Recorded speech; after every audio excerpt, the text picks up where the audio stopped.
BTR Bodoland Super 50 क्रसिं मिरुखौ बेखेवबाय। BTR सरकारनि बानजायनायाव दिनै सिगाङाव मिथिहोखानाय बादियै बड'लेण्ड सुपार 50 क्रसिं मिरुखौ बेखेवबाय।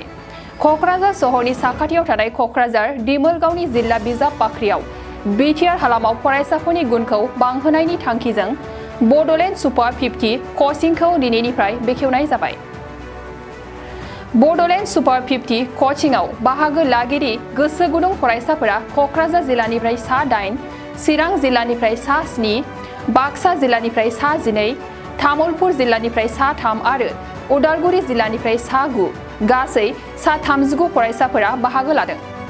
बे बेखेवनाय हाबाफारियावनो बाहागो लाफैदोंमोन BTRनि गाहाय मावफुं सोद्रोमा प्रमद बर', MLA लरेन्स इस्लारि, MLA जयन्त बसुमतारी, MLA जिरन बसुमतारी लोगोसेयै BTRनि मावफुं सोद्रोमाफोर आरो गोबां गुन गोनां सुबुंफोराबो बाहागो लादोंमोन। गभर्नमेन्टनिफ्राय जि मोनसे सुपार 50 IIT नि थाखाय जोङो एबारनिफ्राय फोरोंथाय होनायनि बिबान लादोंमोन, बेखौ दिनैनिफ्राय जागायबाय आरो बे कचिं सेन्टाराव 38 स्टुडेन्ट सिलेक्ट जादों आरो बिथांमोना दिनैनिफ्रायनो कचिं खालामगोन।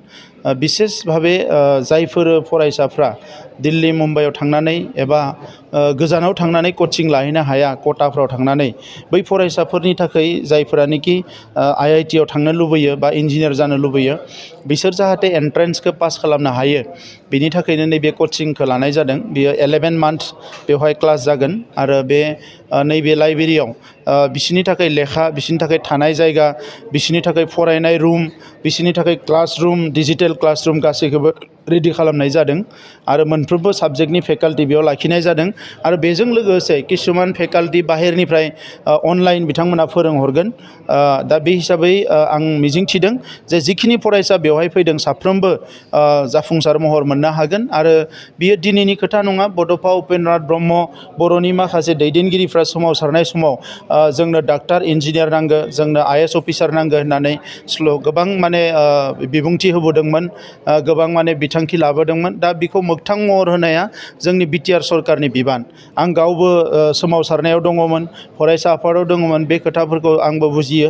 दा बेनिखायनो जोंनि BTR सरकारा दायो जोङो बे बिथांखिखौ आखायाव लानाय जादों आरो बिनि उनाव लोगो लोगोनो फैगौ 5 आगस्ट'आव जोङो UPSC नि थाखायबो एन्ट्रेन्स मोनसे लागोन, जेरावनोखि 50 फरायसाया UPSC कचिं खालामनो थाखाय जोंनिफ्राय मदद मोनगोन आरो बिथांमोनखौ दिल्लीयाव लांनानै कचिं होनाय जागोन आरो बेवहाय दासिम 1400 फरायसाफ्रा एप्लाइ खालामदों। बिनि गेजेराव बेस्ट 50खौ सायख'नानै कचिं होनाय जागोन आरो आं मिजिंथिदों बै 50नि गेजेरावबो माखासेया IAS IPS एबा एलाइड एग्जामफ्राव पास जानो हागोन आरो जिखिनि जोंहा माने ACS दङ बा आसामनि APSC दङ बेवहायबो बिथांमोना उथ्रिसार जानो हागोन।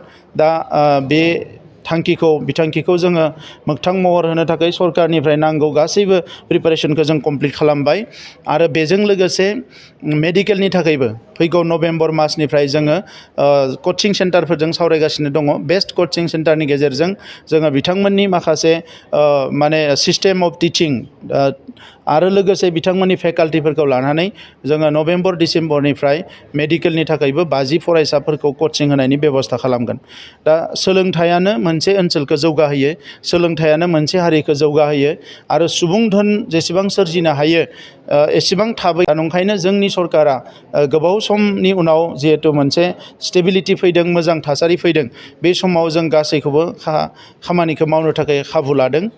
बिनि उनाव स्पर्ट्सनि थाखायबो जोङो सिन्था सरसा खालामदों। थाबैनो स्पर्ट्सआव जोंहा काउन्सिल लिग जागोन आरो काउन्सिल लिगनि उनाव जोंनि ओनसोलनि बेस्ट जिखिनि जोंहा प्लेयारफोर जों सायख'नो हागोन फुटबलाव, बिथांमोनखौ जोङो आर्जेन्टिना, ब्राजिल मोजां हादोरफोराव जेरावनोखि मोजां कच मोनो हय जों बिथांमोनखौ बेवहाय थिनहरगोन बा बिथांमोननिफ्राय कच लाबोनानै जोंनियाव माखासे कचिं होनायनि बा बिथांमोनखौ जोङो ट्रेनिं होनायनि बेबस्थाखौ खालामगोन।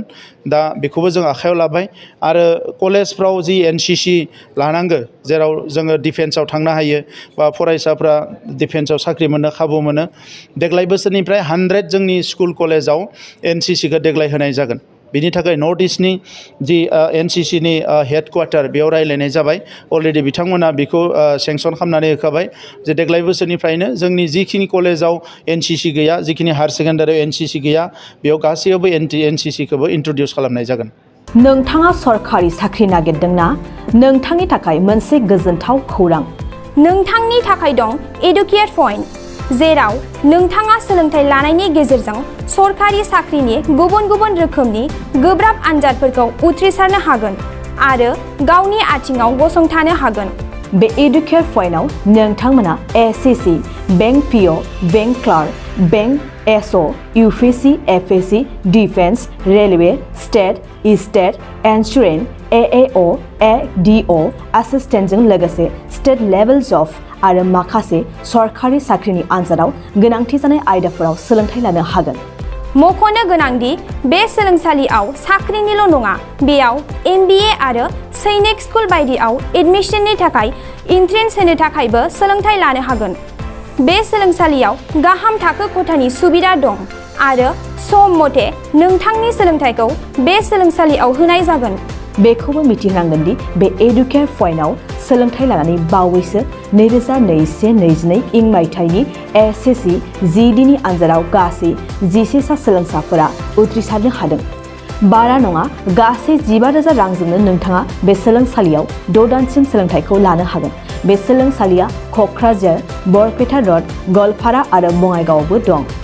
क'क्राझाराव सोलोंथाइ लानो गोसो गुदुं जानाय सुबुंफोरा 70020263133 9101 536360 70020263133 9101536360